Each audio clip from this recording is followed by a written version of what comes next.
Au nom du Père et du Fils et du Saint-Esprit. Amen. Viens, Esprit Saint, remplis le cœur de tes fidèles. Allume en eux le feu de ton amour. Envoie ton esprit et tout sera créé, et tu renouvelleras la face de la terre. Bien-aimés dans le Christ, nous sommes aujourd'hui mardi 1er octobre, et l'Église fait mémoire de Sainte Thérèse, l'enfant Jésus. Nous souhaitons bonne fête à toutes les paroisses qui ont pour saint patron Sainte Thérèse, l'enfant Jésus. Et fructueux mois d'octobre à tous et à toutes, un mois missionnaire, un mois du rosaire. Et la parole de Dieu qui nous est proposée est extraite de Luc chapitre 9, versets 51 à 56. Comme s'accomplissait les temps où il allait être enlevé du ciel, Jésus, le visage déterminé, prit la route de Jérusalem. Il envoya en avant de lui des messagers. Ceux-ci se mirent en route et entrèrent dans un village de Samaritains pour préparer sa venue. Mais on refusa de le recevoir parce qu'il se dirigeait vers Jérusalem. Voyant cela, les disciples Jacques et Jean dirent: Seigneur, veux-tu que nous ordonnions qu'un feu tombe du ciel et les détruise? Mais Jésus, se retournant, les réprimanda, puis il partit pour un autre village.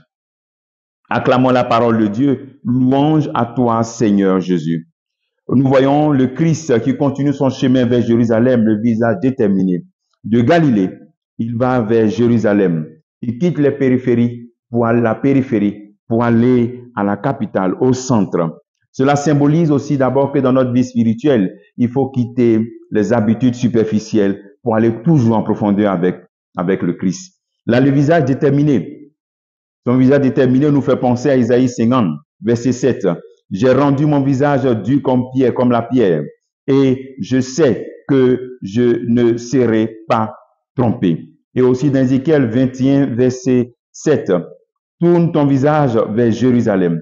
Ici, c'est le serviteur souffrant. Le serviteur souffrant qui est le Christ dont les prophètes parlent ici, Isaïe 50 et puis Ézéchiel 21.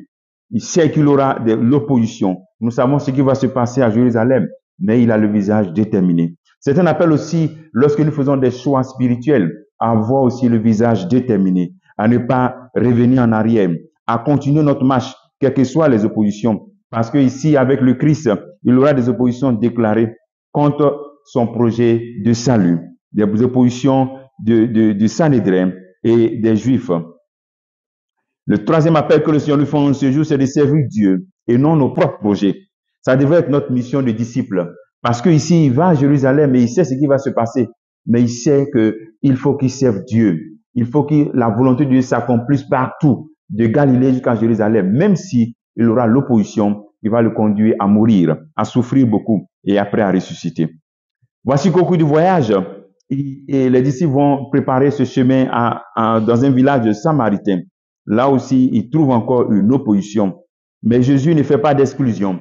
Jésus ne fait pas de choix. Il va aussi vers les Samaritains. C'est un appel, nous aussi, à dépasser les limites territoriales, les limites raciales dans nos églises, dans nos maisons. Rappelons-nous du Galates chapitre 3, verset 28. Il n'y a ni juif, ni grec, il n'y a plus d'esclaves, ni hommes libres, il n'y a plus d'hommes, ni femmes, car tous, vous êtes plus qu'un, vous êtes dans le Christ.